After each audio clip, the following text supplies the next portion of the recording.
Can you believe it? We finally discovered the truth. After centuries of deception, we finally figured out that our mainstream history is a lie and that much of our past is actually hidden from us. In our lifetime, we figured out that the pyramids of Giza were actually power plants, that there's a hidden chamber underneath the Sphinx, and that Göbekli Tepe predates civilization over 12,000 years. But it wasn't until recently that we also discovered something even more mind-blowing than any of that. What we discovered is that global cataclysms happen all the time, and that our last one may have been as recent as 200 years ago, right around the time of the Revolutionary War. During this period of global upheaval, secret societies like the Freemasons and the Papal State seized control of our historical timeline, skewing it in their own favor. They rewrote the history books and moved into the buildings left by the previous society, claiming them as their own. They monopolized our governments and controlled school curriculums. They poisoned our drinking water and made every effort to dumb us down. But the thing about the truth is, no matter how much you try to bury it, in the end it will always find a way to surface. In this video, we are going to lay out all the evidence, everything to date we can find, to prove the theory of Great Tartaria is a valid historical hypothesis and should be considered more highly by those in the mainstream academic community. The evidence, in my opinion, is all around us, hidden in plain sight, a unified architectural signature somehow spread all across the world, centuries before globalization. Magnificent basilicas built to last forever in towns with a population of only 500 people, architects that don't exist, building timelines that don't add up, city fires everywhere, all across the US, somehow getting so hot that they were able to melt thousands of brick and stone buildings into piles of rubble and magma, sometimes 2 or 3 times in the same city. We are undoubtedly, in my opinion, living in the ruins of a civilization that had technology beyond our comprehension, and in this video, I am going to do my absolute best to prove it to you. Prepare yourselves for the Tartarian Empire, full theory explained.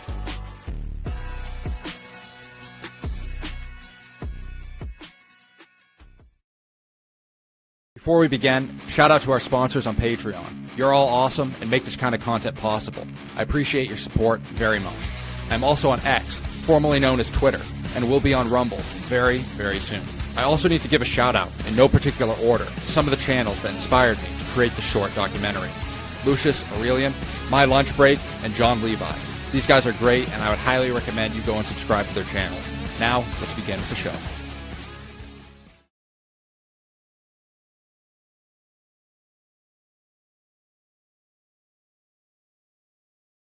Buffalo, 1901.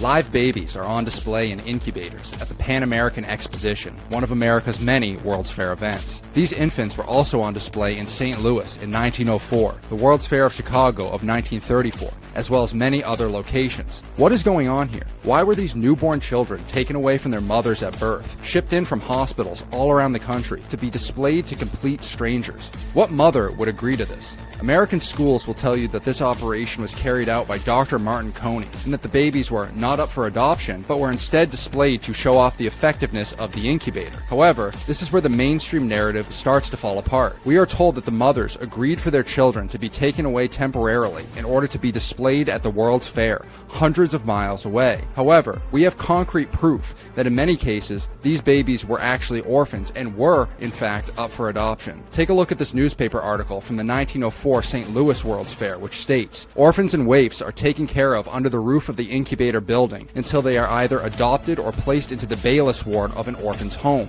And these orphan babies at the World's Fair were not an independent phenomenon. The orphan trains are another well-documented piece of American history, where hundreds of thousands of orphans were shipped in via train from urban cities to the rural countryside.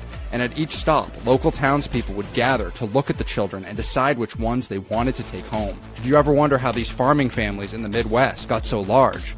So where are all these orphans coming from? And what happened to their parents? Again, this is where the mainstream narrative starts to fall apart. We are told that the orphan train movement was in response to the increasing number of orphaned, abandoned, and homeless children living in cities due to war and immigration. But this doesn't make any sense. Immigrating to a new country does not make you just suddenly abandon your children. And men dying in wars still doesn't explain what happened to the mothers and the rest of the families. So why was there actually such a spike in orphans at the turn of the century, to the point where they were auctioning them off like cattle at fairs and train stops? The Tartarian theory posits that these children were orphaned as the result of a reset, and their parents were either killed, manipulated, or declared mentally insane.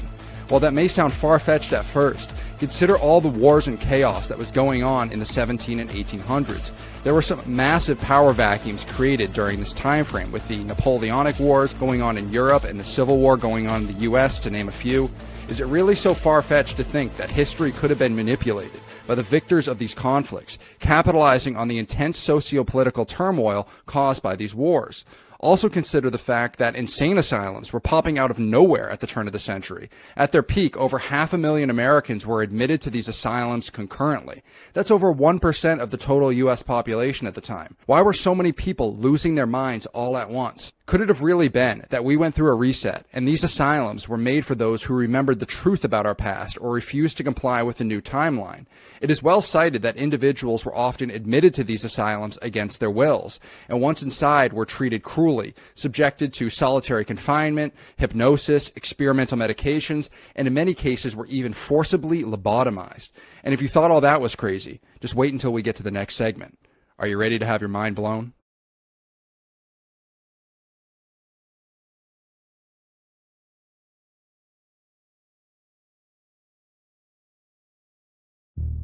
We're back at the World's Fair, this time St. Louis, 1904. We are told that all these buildings were temporary structures, created hastily in less than a year for these World's Fair events. But what if that's not true, and these buildings were already here in the first place? That is what I believe is the case. You can believe whatever you want, but the evidence is right here, plain as day, in my opinion. We had beautiful architecture in the United States, all over the country. In every state capital, every church, cathedral, and basilica. We had downtown areas that rivaled Rome and Paris. We had immaculate structures from the old world, all over the nation. But they didn't fit in with the timeline our controllers wanted to impose. So they destroyed them, replaced their cornerstones, or adjusted their dates of construction to better fit the narrative they sought to establish. They took over the school systems through the Rockefeller initiatives and taught us only the history they wanted us to know. They knew that if they could embed their narrative in us young enough, that we wouldn't question it when we get older, because it would be too mind-shattering to comprehend. But there is an awakening coming. You, the viewer, who are brave enough to consider these ideas and to spread them. The tides will shift, and the controllers will inevitably lose their grip. When the time comes, will you be ready to embrace virtue and enlightenment? Here we are again, this time in Chicago, 1893, the Columbian Exposition. We are again told that these buildings were temporary structures and were knocked down shortly after the fair ended. But this is not the case. These structures were here before. This entire downtown area had been around for thousands of years. We had glory in old Chicago, and our controllers destroyed it to enrich themselves. And we know that these buildings were not actually temporary, because some of them still stand today. But many of these buildings were purged, making way for a new era of deception and control. But why, one might ask, would such a grand past be hidden? Well, it's very simple, actually. He who controls the past controls the future. By rewriting history, those in power can create a narrative that serves their own interests, one that downplays or erases the achievements of previous eras to make the present seem more advanced, more enlightened. But this theory is not just about buildings. It's about the very essence of history itself. It's about who gets to write that history and what they choose to include or exclude. It's about understanding that history as we know it is often a story told by the victors, by those who have the power to influence what is remembered, and most importantly, what is forgotten. These structures were built by a previous civilization, and the World's Fair was a cover-up to destroy them, to erase our history, withhold technology, and monopolize our world for their own profit. Our eyes are open now. We know now what they did to our past. And in the next segment, we're going to find out what our controllers did to Grand Tartaria.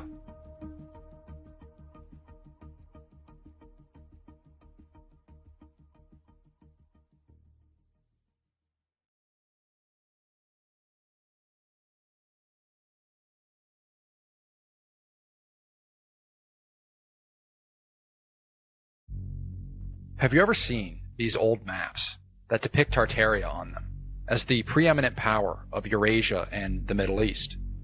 Have you ever seen this book by Henry Kissinger that has Tartaria right on the cover, directly in the center of the main page?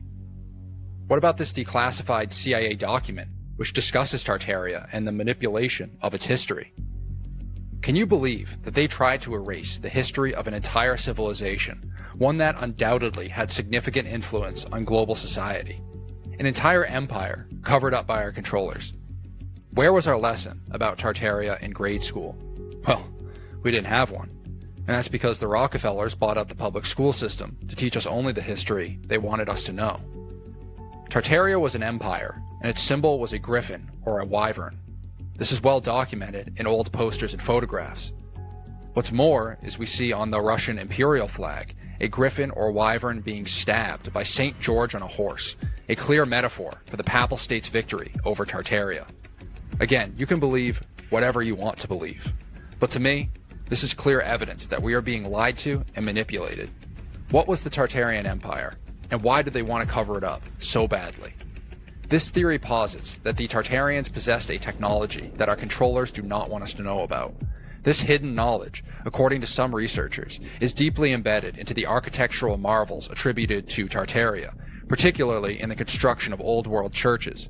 These structures, built primarily from stone with slate roofs, were not only designed to stand the test of time, but also, it is believed, to harness and utilize unique vibrational energies.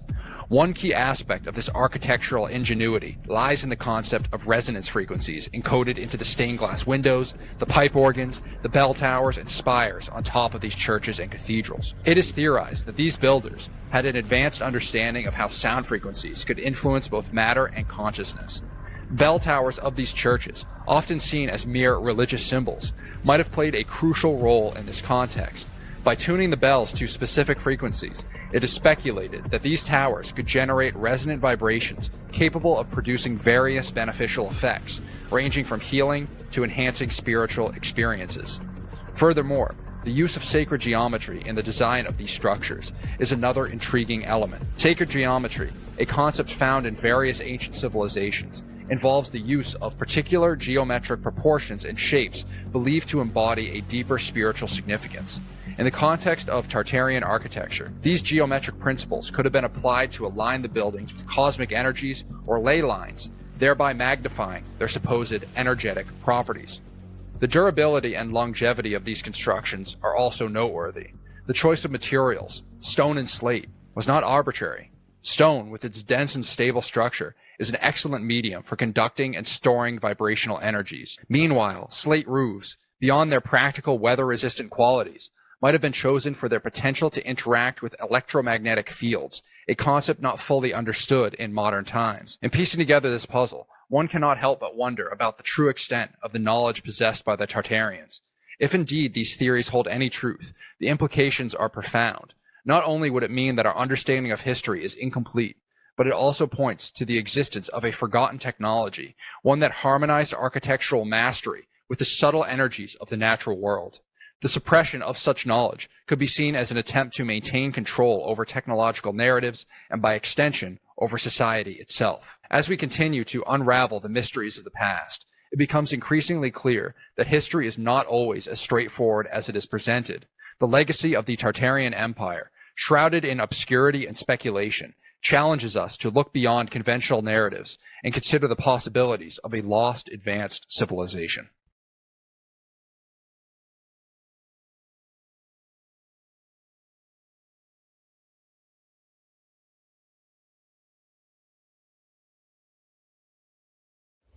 New York, Chicago, San Francisco, Boston, Baltimore, Portland, Atlanta, Seattle, St. Louis, Pittsburgh, Savannah, Charleston, Detroit, Rochester, Cincinnati, Nashville, Milwaukee, Omaha.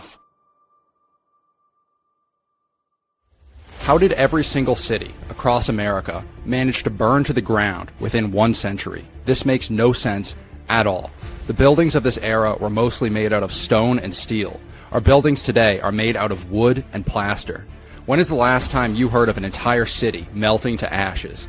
What about just an entire neighborhood? I bet you never have, because it simply does not happen.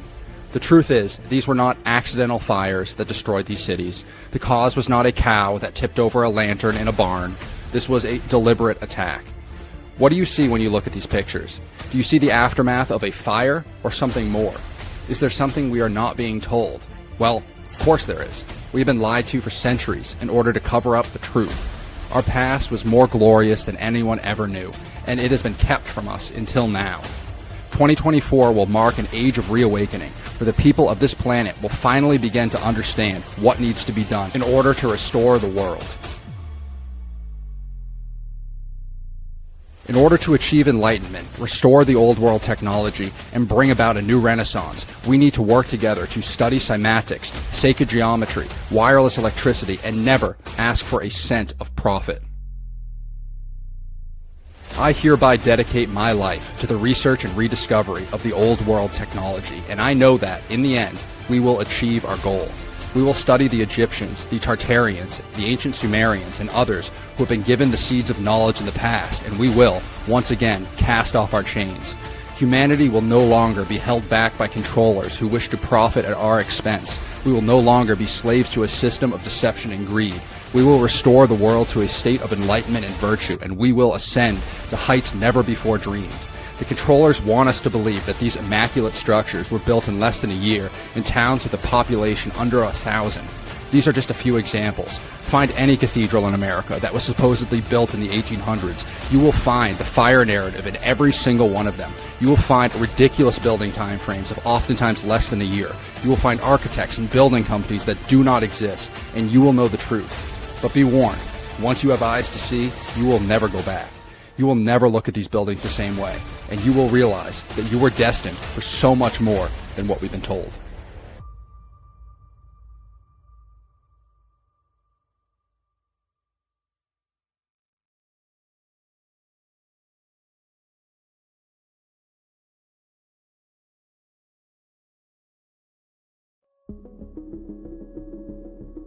Imagine for a moment that you held the keys of knowledge, that you knew how to create unlimited energy, heal the sick without medication, and bring about spiritual awakening in humans. Would you give that knowledge away, all for free? Or would you consolidate that power, enslave the masses, and profit off the results? This theory posits that there is a war between good and evil, but not just a physical war, a war for our minds and for our souls. By resetting our history, our controllers attempted to conceal the truth about our past because they know that the truth will set us free, and that once the truth comes to light, it spreads like wildfire until change is inevitable. That is why when you look at the symbol of the papal state, it contains two keys with crosses carved into them. They did not invent the cross. The cross is already here, and they assumed control of it. They hold the keys to the secrets of the star forts and the keyholes found all across the world, a unified architectural signature found all across the world during a time period where we are taught there was no global society and minimal communication between these different cultures. It is also clear, looking at some of these old world buildings, that they underwent some sort of mud flood or cataclysm that buried much of the structure. That's why in so many of these old world buildings, you will find windows and doorways built underground, and tunnel systems connecting many of these buildings together. The existence of these underground structures and tunnel systems challenge the mainstream narrative of history. These remnants suggest a highly advanced civilization once thrived, possessing knowledge and technology far beyond our current understanding. The mud flood or cataclysm that buried these structures could have been a deliberate act to erase this advanced civilization from our collective memory. It raises questions about who orchestrated such an event and why. Moreover, the widespread nature of these architectural similarities hints at a global society that was interconnected in ways we cannot fathom today. The idea that such a society existed during a time period we believe was marked by isolation and minimal global communication is both intriguing and unsettling. It implies that our history has been deliberately altered or obscured, leading us to underestimate the capabilities and achievements of our ancestors. If indeed there was a global society with advanced technology and knowledge, what happened to it? Did it fall victim to natural disasters, or was there a more sinister force at play? And what about the knowledge and technology they possessed? It's plausible that this knowledge was not completely lost, but rather hoarded and hidden by a select few. These gatekeepers, symbolized by the keys of the papal state, could have been the ones who decided the fate of this knowledge, whether to use it for the betterment of humanity or for controlling and subjugating the masses. The truth about our past is not just a matter of historical interest. It has profound implications for our present and future. If we can uncover and understand the secrets of this ancient civilization, we might be able to solve many of the challenges we face today, including energy scarcity, health crises, and spiritual malaise. In conclusion, the symbols, architectural remnants, and historical anomalies point towards a hidden chapter of human history. Unraveling this mystery could be key to unlocking our full potential as a species. It is imperative that we question the narrative presented to us, seek the truth, and use it to create a better world for all.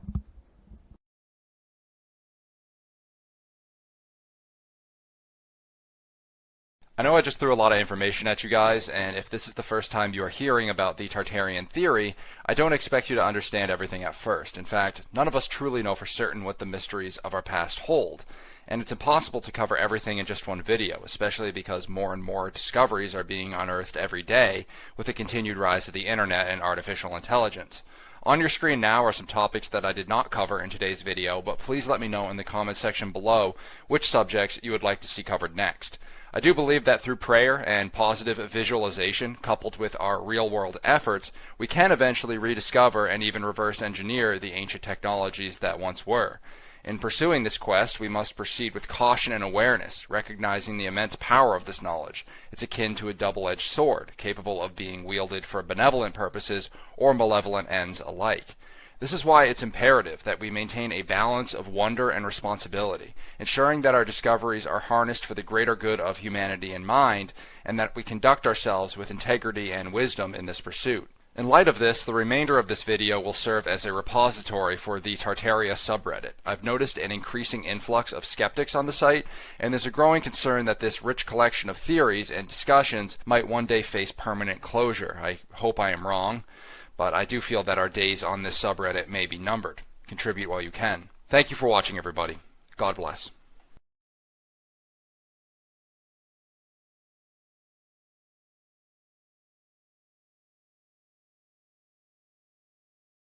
For 100-year-old maps to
So the CIA actually came out and admitted that they erased and rewrote some of our history.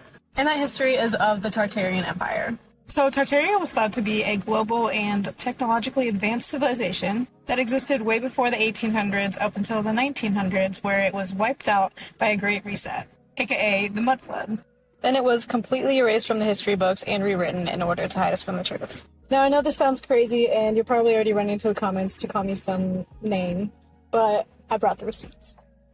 Comes directly from the CIA's website. It was released in 1957. The Central Committee of the Communist Party issued a directive ordering the party's Tartar Provincial Committee to proceed to a scientific revision of the history of Tartaria. In other words, Tartar history was to be rewritten. Let us be frank, was to be falsified. I don't know if I'm saying Tartar right. And why would Tartaria be depicted in old world maps if it wasn't a thing? And Putin actually wants to release the real history of Tartaria. Now take a look at some of these buildings. We were told that these were built by people that rode in horse and buggies. We're expected to believe that they built things like this with a hammer and a chisel. Like, even if scaffolding was a thing, the precision, the accuracy. These people were way more advanced than we give them credit for. Like, these buildings are said to have been built in the 1800s. And just look at some of these inventions that they had. The math ain't mathin'.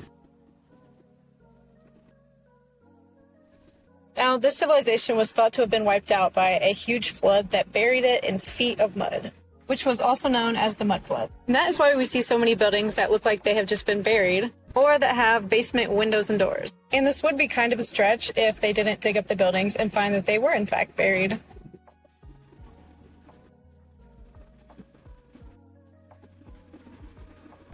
That fact alone just blows my mind because I see buildings like that all the time, and now I wonder how far down they actually go. And it also makes me wonder if all of the underground tunnels have something to do with this buried empire. And I know you're probably wondering, like, why the heck would they hide this from us? But it was thought that Tartarians actually knew how to harvest free energy from the Earth's magnetic field, or ether. The pillars are thought to be energy conductors. And the pointy things that you see all over them are actually antennae. Also thought to be the reason why a lot of them have gold tops. Now I know that part is just a theory, but think about it. Electricity is all around us. What do you think lightning is? What do you think static electricity is? There is definitely a better way to harness energy besides slaving over fossil fuels. We are living in the Lorax. Now on that note, I'm going to leave you with one more thought. Who are these doors built for?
ये कहाँ रखी जाएगी?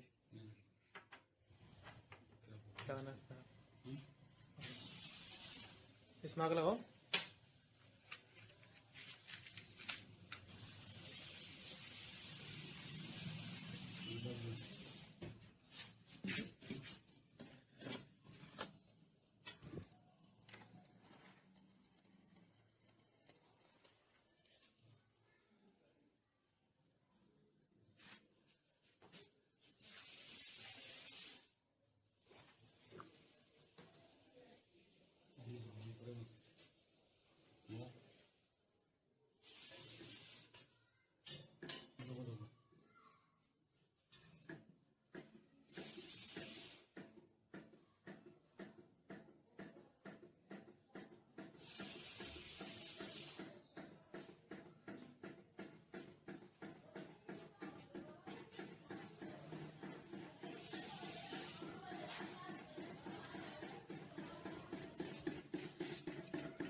Привет, Костя и Макс. Как вы попросили, снимаю это видео еще раз. И на этот раз не будем говорить лишних слов, сразу переходим к музыке.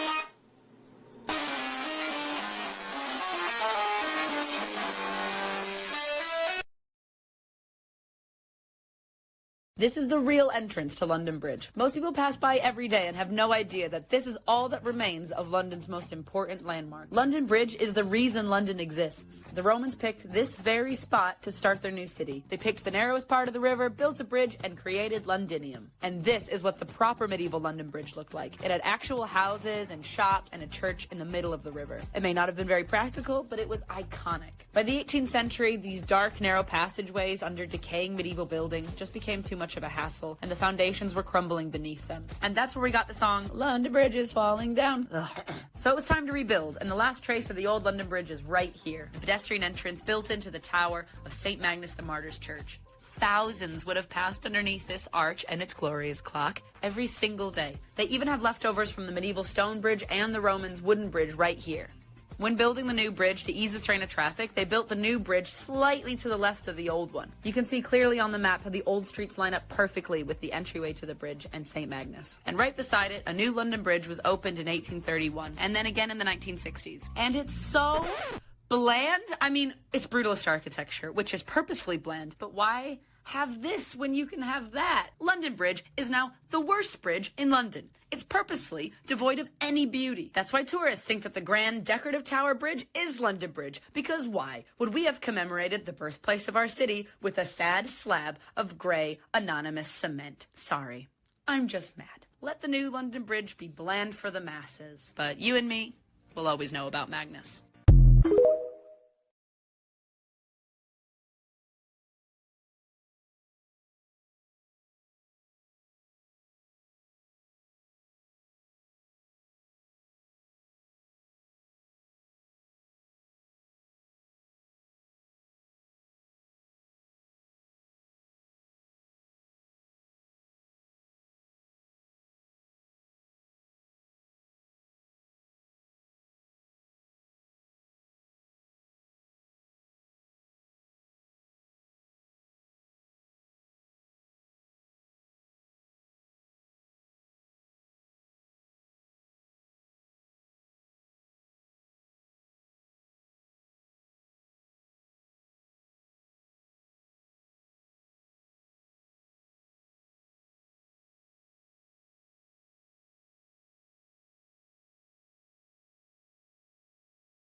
What is the secret to growing giant plants? Do you ever remember seeing pictures of giant cabbages or giant pumpkins? What may have been the secret to growing these vegetables is a lost farming technology known as electroculture. The way that electricity affects plants was first observed in 1746 by a Scottish doctor named Dr. Mainbray. He electrified 2 trees and observed them putting forth new branches in October, something which had never happened before. In 1902, physicist Professor Lemstrom visited Alaska and observed plants growing faster under the aurora borealis. Due to the worldwide shortage of fertilizer, countries like China are investigating the use of electroculture and finding amazing results. They are achieving a 25 to 50% increase in yield with a 75% reduction in fertilizers and pesticides. Let's help spread the word about electroculture farming.